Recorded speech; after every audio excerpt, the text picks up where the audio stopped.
Hello students, आज का हमारा टॉपिक है 10th class science lesson 1 chemical reactions and equations. First of all मैं आपको इस चैप्टर के ओवरव्यूज़ बता देती हूँ। सबसे पहले हम पढ़ेंगे introduction about chemical reaction, second chemical equation, third types of chemical reactions, fourth effects of chemical reaction in our daily life. So, first of all, what is a chemical reaction? It is a process in which one or more substances form new substances. Chemical reaction एक process है जिसमें one या one से ज़्यादा substances नए substances को form करते हैं and it cannot be reversed by physical methods. और हम किसी भी physical method से जो new substance form हुआ है उसको हम दोबारा से चेंज नहीं कर सकते, रिवर्स नहीं कर सकते। तो फिजिकल मेथड कौन कौन से हुए जो हम 9th क्लास में पढ़ चुके हैं? Magnetism, filtration, centrifugation, distillation and evaporation.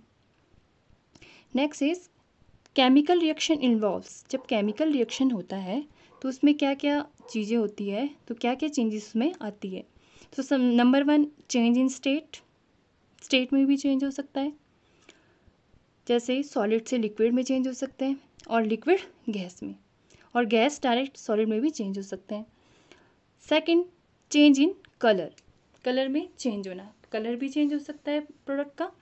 और चेंज इन टेम्परेचर डिक्रीज और इंक्रीज भी हो सकता है। And last evolution of gas भी इवॉल्व हो सकता है। अब जब केमिकल रिएक्शन होता है तो ये सारी चीज़ें होती है, change in state, change in colour, change in temperature and evolution of gas. Next chemical reaction happens in our daily life. हमारे डेली लाइफ में भी केमिकल रिएक्शंस होते हैं। तो कौन कौन से ऐसे फेनोमेना है जहाँ पे केमिकल रिएक्शन होता है? Number 1 digestion of food. जो हम फूड खाते हैं उसका जो डाइजेस्ट होना वो भी एक केमिकल रिएक्शन है। सेकंड रेस्पिरेशन, जब हम एक्सलेशन और इनहेलेशन करते हैं वो भी केमिकल रिएक्शन है। Rusting of iron, it is a slow chemical reaction, ये एक स्लो केमिकल रिएक्शन है। फॉर्मेशन ऑफ कर्ड, दही का बनना, ये भी एक केमिकल रिएक्शन का एग्जांपल है जो आप अपनी डेली लाइफ में देखते हैं। इसके अलावा नेक्स्ट और एग्जांपल अगर हम लें तो आपके बुक में दी हुई है activity 1.1 when we burn magnesium ribbon in the presence of air. जब हम मैग्नीशियम रिबन को जलाते हैं एयर की प्रेजेंस में तो वो भी एक केमिकल रिएक्शन है।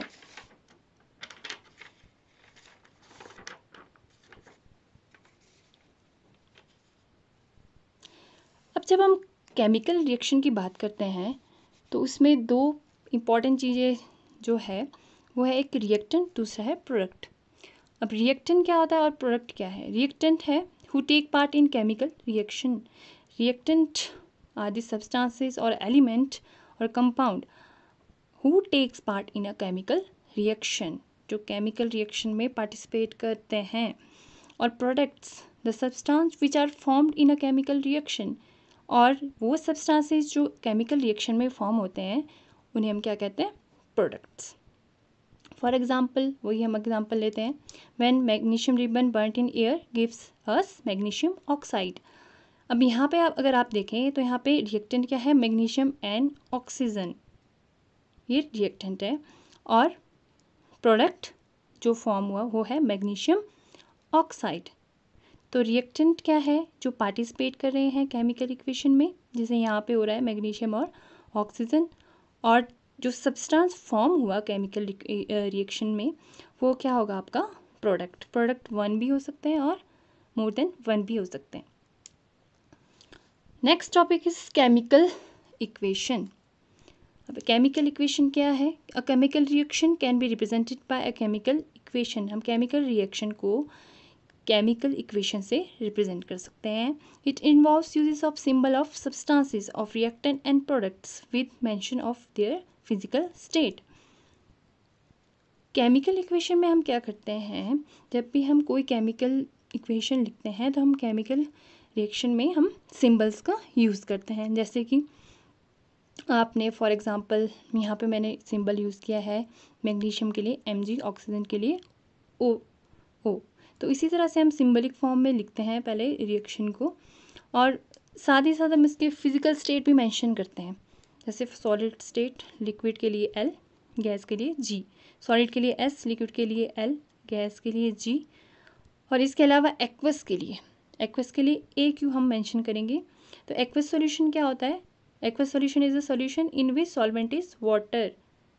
कोई भी सॉल्यूशन जिसमें सॉल्वेंट अगर वाटर हो तो हम इसको क्या कहते हैं? Aqueous solution.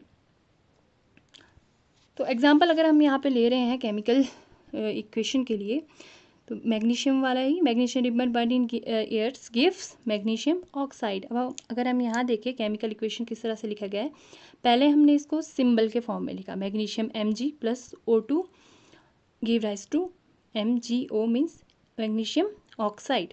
इस तरह का जो केमिकल इक्वेशन है ये अनबैलेंस केमिकल इक्वेशन है। अनबैलेंस मीन्स यहाँ पे जो एटम्स है वो दोनों में, रिएक्टेंट और प्रोडक्ट में डिफरेंट है। जैसे ऑक्सीजन यहाँ पे 2 है, यहाँ पे 1 है। तो इस तरह के केमिकल रिएक्शन जो अनबैलेंस केमिकल रिएक्शन होते हैं उन्हें हम क्या कहते हैं? Skeletal chemical equation. तो हम यहाँ पे कुछ एग्जांपल्स से सीखेंगे कि हम किस तरह से केमिकल इक्वेशन को लिखते हैं। तो यहाँ पे magnesium plus oxygen, magnesium oxide, magnesium, अब हम इसके स्टेट के फॉर्म में लिखेंगे magnesium solid plus oxygen gas give rise to magnesium oxide solid. Reactant के बीच में हम प्लस का साइन लगा देते हैं, और जो प्रोडक्ट फॉर्म हो रहा होता है तो ये क्या बताता है आपका? Direction of reaction. जो ये एरो इस तरह से आपको दिखाया गया है ये क्या बता रहा है आपको? Direction of reaction.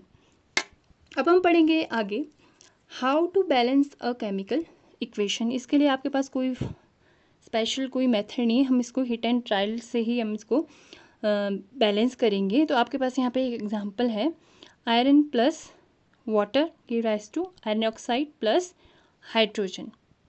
ये एक केमिकल इक्वेशन है। अगर हमने इसको क्या करना है?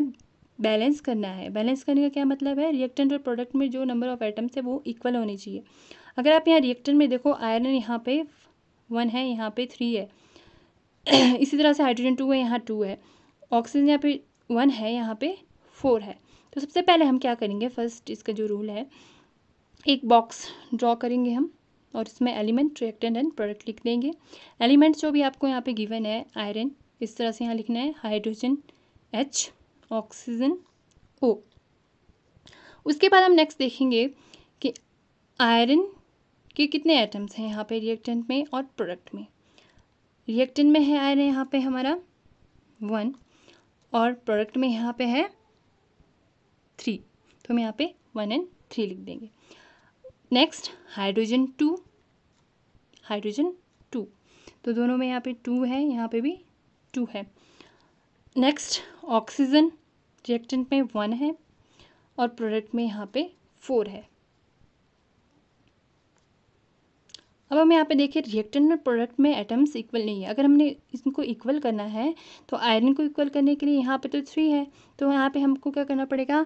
1 को 3 से मल्टीप्लाई करना पड़ेगा, तो ये हो जाएगा इक्वल 3। अब हम क्या करेंगे? जब हमें ये 3 यहाँ पे लिखना है तो हम क्या करेंगे? सबसे पहले यहाँ पे एक बॉक्स बना लेंगे। एक बॉक्स बनाने का क्या मतलब है? इस बॉक्स के अंदर जो कुछ भी है उसको हम चेंज नहीं कर सकते हैं, इसको हम बिल्कुल चेंज नहीं करेंगे, या ब्रैकेट भी आप बना सकते हो, ठीक है। तो आयरन यहाँ पे हमने 3 कर दिया आयरन को, तो यहाँ पे आप क्या करोगे? इसके आगे लिखोगे, इसके अंदर भी नहीं, इसके बाहर की तरफ को भी नहीं, यहाँ आगे 3। तो यहाँ पे भी आयरन रिएक्टर में 3 हो गया और प्रोडक्ट में भी यहाँ पे 3 हो गया। अब नेक्स्ट है हाइड्रोजन, वो ऑलरेडी बैलेंस्ड है, H2, यहाँ पे भी H2। अब हम नेक्स्ट मूव करेंगे ऑक्सीजन की तरफ। ऑक्सीजन यहाँ पे 1 है और यहाँ पे 4 है, तो इसको 4 करने के लिए हमें क्या करना पड़ेगा? 1 × 4 = 4।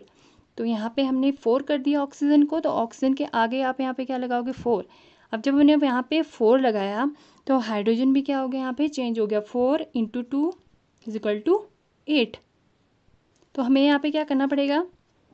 यहाँ पे भी आपको इक्वली करना पड़ेगा, 8 ही करना पड़ेगा। तो यहाँ पे आपने क्या कर दिया? इसको भी 8 कर दिया। तो अगर आप इस रिएक्शन को दोबारा देखें तो ये आयरन 3 इन रिएक्टेंट और प्रोडक्ट में भी 3 है। उसके बाद हाइड्रोजन यहाँ पे 4 2 ज़ा 8, यहाँ पे 8 है और यहाँ पे भी 8 है, और ऑक्सीजन यहाँ पे 4 है और यहाँ पे भी 4 है। तो इस तरह का रिएक्शन क्या हो गया आपका, बैलेंस केमिकल रिएक्शन हो गया। तो इस तरीके से आप बैलेंस कर सकते हैं रिएक्शन को। साथ ही हम इसके फिजिकल स्टेट भी लिखेंगे इस तरह के इक्वेशन के। तो अगर हम दोबारा से इस इक्वेशन को अगर हम लिखते हैं तो ये क्या हो जाएगा, 3Fe आयरन सॉलिड के फॉर्म में plus 4H2O liquid give rise to Fe3O4 solid plus hydrogen gas, 4 hydrogen gas. ठीक है, तो ये आपका क्या हो गया, बैलेंस केमिकल रिएक्शन। तो इस तरह से हम बैलेंस करते हैं किसी भी केमिकल इक्वेशन को। ये तो था आपका एक थोड़ा लॉन्ग सा रिएक्शन। अगर आपको इस सिंपल से रिएक्शन को लेते हो, जैसे मैग्नीशियम वाले रिएक्शन को, यहाँ मैग्नीशियम प्लस ऑक्सीजन, इस रिएक्शन में क्या हो रहा है, मैग्नीशियम और ऑक्सीजन रिएक्ट कर रहे हैं और प्रोडक्ट फॉर्म हो रहा है मैग्नीशियम ऑक्साइड। अभी इस रिएक्शन में भी देखते हैं हम, रिएक्टेंट में मैग्नीशियम 1 है, यहाँ पे भी 1 है, रिएक्टेंट में ऑक्सीजन 2 है बट यहाँ पे 1 है।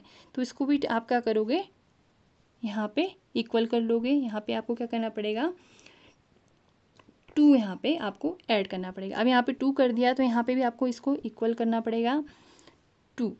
तो यहाँ पे रिएक्टेंट और प्रोडक्ट दोनों में जो नंबर ऑफ एटम्स है वो इक्वल हो गए। और अगर हम इसका स्टेट भी लिख देते हैं तो ये हो गया आपका बैलेंस केमिकल इक्वेशन। तो इस तरह से आप केमिकल इक्वेशंस को बैलेंस कर सकते हैं। जितना ज़्यादा आप ट्राई करोगे उतना ज़्यादा आपको ये बैलेंस करना आ जाएगा। अब हम इक्वेशन को बैलेंस तो कर रहे हैं, पर ये क्यों करते हैं हम balance, why do we need to balance a chemical equation. तो ये किसके बेसिस पे है, law of conservation of mass, जो आप 9th क्लास में पढ़ चुके हो। तो law of conservation of mass क्या बोलता है, matter can neither be created not destroyed in a chemical reaction. Matter को हम ना ही इसको क्रिएट कर सकते हैं ना ही इसको डिस्ट्रॉय कर सकते हैं किसी भी केमिकल रिएक्शन में। तो इससे क्या कंक्लूजन निकलता है, so number of elements involve in a chemical reaction should remain same at reactant and product side. जो एलिमेंट्स हैं उन रिएक्टेंट और प्रोडक्ट साइड दोनों, उन दोनों का नंबर बिल्कुल सेम होना चाहिए। इसीलिए हम इक्वेशन को बैलेंस करते हैं, किसी भी केमिकल इक्वेशन को। ठीक है, तो ये था आपका how to balance a chemical equation. Next topic है इस चैप्टर में आपका types of chemical reaction. There are mainly 5 types of chemical reactions. Number 1 is combination reaction. Combination से आपको नेम से पता लग रहा है, यहाँ पे कॉम्बिनेशन मीन्स कुछ कंबाइन हो रहे हैं इसमें। तो द रिएक्शन इन विच 2 और more reactant combine to form a single product. ऐसा रिएक्शन जिसमें 2 या 2 से ज़्यादा रिएक्टेंट कंबाइन होकर एक सिंगल प्रोडक्ट बनाते हैं। For example A + B give rise to AB। तो इसमें A और B रिएक्टेंट ने मिलकर क्या बनाया, AB प्रोडक्ट फॉर्म किया। तो फॉर एग्जाम्पल इसके एग्जाम्पल क्या हो सकते हैं कॉम्बिनेशन रिएक्शन के, बर्निंग ऑफ कोल, जब हम कोल को जलाते हैं, coals mean carbon plus O2 oxygen के प्रेजेंस में, तो उससे क्या प्रोडक्ट फॉर्म होता है, carbon dioxide. Second, formation of water. जब वाटर फॉर्म होता है तो हाइड्रोजन और ऑक्सीजन दोनों रिएक्टेंट है और कंबाइन होके ये वाटर फॉर्म करते हैं। तो इसमें क्या हो रहा है, कॉम्बिनेशन रिएक्शन में 2 या 2 से ज़्यादा रिएक्टेंट कंबाइन कर रहे हैं आपस में और उससे क्या फॉर्म हो रहा है, एक सिंगल प्रोडक्ट। तो इस तरह के रिएक्शन को हम क्या कहते हैं, combination reaction. Next, decomposition reaction. Decomposition reaction में क्या होगा, in this reaction a compound splits into 2 और मोर सब्सटेंसेस। इसमें एक कंपाउंड 2 या 2 से ज़्यादा सब्सटेंसेस में स्प्लिट हो जाएगा या ब्रेक हो जाएगा, या जो प्रोडक्ट फॉर्म होंगे वो 2 से ज़्यादा फॉर्म होंगे एक सिंगल रिएक्टेंट से। तो डिकम्पोजिशन रिएक्शन भी 3 टाइप्स के होते हैं। तो 3 तरीके से ये हो सकता है। First is thermal decomposition, second electrical decomposition, third is photolytic decomposition या फोटोलिसिस भी आप बोल सकते हैं। तो thermal decomposition is carried out by heating. Thermal से आपको पता लग रहा है word, thermal related to heat. तो थर्मल डिकम्पोजिशन में क्या होगा, हीटिंग से जो एक रिएक्टेंट है वो ब्रेक हो जाएगा बहुत सारे प्रोडक्ट में।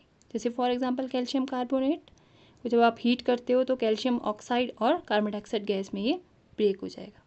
तो इस तरह का डिकम्पोजिशन जो हो रहा है किससे, हीट से या हीटिंग से। Second is electrical decomposition, decomposition which is carried out by passing electricity. For example water में जब आप इलेक्ट्रिक करंट सप्लाई करते हो तो वो स्प्लिट हो जाता है हाइड्रोजन और ऑक्सीजन में। तो इस रिएक्शन में क्या हो रहा है, hydrogen liquid water liquid change हो रहा है किसमें, हाइड्रोजन गैस और ऑक्सीजन गैस में। थर्ड, फोटोलिसिस या photolytic decomposition, it is a reaction, it is a type of decomposition reaction which is carried out in the presence of light or sunlight. For example, silver chloride solid in the presence of sunlight give rise to silver solid plus chlorine solid. Okay, तो इस reaction में क्या हो रहा है, जो silver chloride है वो ब्रेक हो रहा है किसके प्रेजेंस में, सनलाइट के प्रेजेंस में, सिल्वर और क्लोरीन में। तो ये वाला जो रिएक्शन है ये बहुत इंपॉर्टेंट रिएक्शन है, ये बार बार आपको पूछा जाता है। तो this reaction is used in black and white photography. Black and white photography में इस रिएक्शन का प्रयोग होता है। Okay, third reaction is displacement reaction.